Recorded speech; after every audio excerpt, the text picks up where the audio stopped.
26 जुलाई 2008 शाम का वक्त। सिर्फ 70 मिनट के भीतर अहमदाबाद में 21 बम धमाके हो गए। भीड़ भाड़ वाले बाजार, बस स्टेशन, कॉलोनियां, हर जगह मौत का खूनी खेल हो रहा था। लोग बदहवास होकर सड़क पर भाग रहे थे। खून से लथपथ चीखें हवा में तैर रही थीं।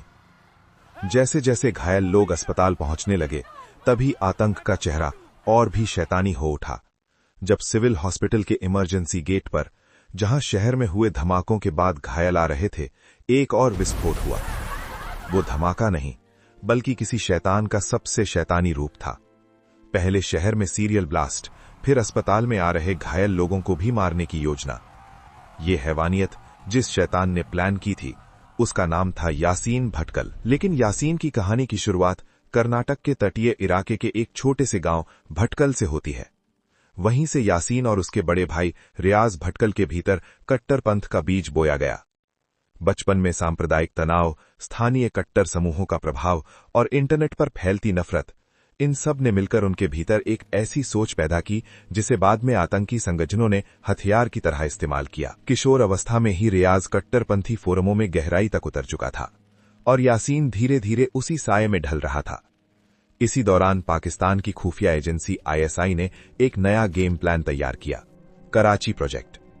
2003 के अंत में शुरू इस प्रोजेक्ट का उद्देश्य था भारत को ब्लीड इंडिया बाय 1000 कट्स, लेकिन बिना पाकिस्तान का नाम सामने आए। योजना बिल्कुल साफ थी, भारत के कट्टर मुसलमान युवाओं को पाकिस्तान ले जाकर ट्रेनिंग देना, फिर उन्हें भारत में वापस भेजकर स्थानीय आतंकी की तरह इस्तेमाल करना, ताकि हमले लोकल ऑपरेशंस लगे। 2006 में इसी प्रोजेक्ट के तहत काम के बहाने दुबई जाने वाले रियाज और यासीन को ISI ने चुपचाप भर्ती किया और फर्जी दस्तावेजों पर पाकिस्तान पहुंचा दिया। कराची, पेशावर और पाक अधिकृत कश्मीर के कैंपों में इनकी ट्रेनिंग हुई, जहां बम बनाना, टाइमर सेट करना, मोटरसाइकिल बॉम्ब असेंबल करना, मॉड्यूल चलाना और बिना पकड़े गए कम्युनिकेशन करना सिखाया गया। प्रशिक्षण पूरा होते ही दोनों चुपचाप भारत लौट आए। न किसी एजेंसी को भनक लगी, न कोई रिकॉर्ड दर्ज हुआ, और यहीं से शुरुआत हुई इंडियन मुजाहिदीन के नाम पर भारत में हुए सबसे क्रूर आतंकी हमलों की श्रृंखला की। 2007 से 2013 के बीच पूरा देश एक के बाद एक धमाकों से हिलता रहा। 2007 का उत्तर प्रदेश कोर्ट ब्लास्ट, 2008 का Jaipur blast, Delhi Connaught Place धमाके, Bengaluru serial blast, 2011 Mumbai train blast और फिर अहमदाबाद। हर शहर में एक जैसा पैटर्न, साइकिल पर रखे बम, कचरे के डिब्बों में IED, टाइमर के लिए सस्ते सर्किट और ईमेल द्वारा जिम्मेदारी का दावा। रियाज विदेश से निर्देश देता, यासीन भारत में नेटवर्क फैलाता। अहमदाबाद के बाद उनका अगला निशाना था सूरत। वहां उन्होंने 27 बम लगाए थे, लेकिन फॉल्टी टाइमर की वजह से एक भी नहीं फटा। अगर वे फट जाते तो सूरत में मौत का खूनी खेल हो सकता था। उस समय भारत की खुफिया एजेंसियां लगभग पूरी तरह क्लूलेस थीं। कोई नहीं समझ पा रहा था कि इतना संगठित नेटवर्क आखिर चल कैसे रहा है। 2010 में पुणे की जर्मन बेकरी पर हमला हुआ। उस दिन CCTV फुटेज में एक पतला हल्की दाढ़ी वाला युवक सिर पर कैप, हाथ में बैग लेकर अंदर प्रवेश करता दिखा। वही यासीन भटकल था। पूरी एजेंसियां उस फुटेज को देख रही थीं, पर वो आदमी कैमरे से बाहर निकलते ही मानो हवा में घुल गया, किसी छाया की तरह। 1999 में कोलकाता पुलिस ने उसे जाली नोटों के केस में गिरफ्तार भी किया था, लेकिन उसकी असली पहचान न हो पाने के कारण उसे मामूली मुजरिम समझकर जमानत पर छोड़ दिया गया।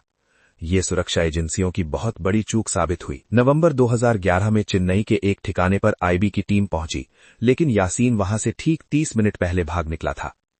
और दिसंबर 2011 में जब मुंबई के हबीब अपार्टमेंट के बाहर महाराष्ट्र ATS और दिल्ली पुलिस के 100 से अधिक सादे कपड़ों वाले जवानों ने जाल बिछाया, भटकल ने दूर से ही पुलिस की हलचल भांप ली और बिना एक कदम उस तरफ बढ़ाए गायब हो गया। यासीन मानो हवा में गायब हो गया। लेकिन भारतीय एजेंसियों को पता था, चाहे आतंकी कितना भी चालाक हो, अपने परिवार से संपर्क जरूर करता है।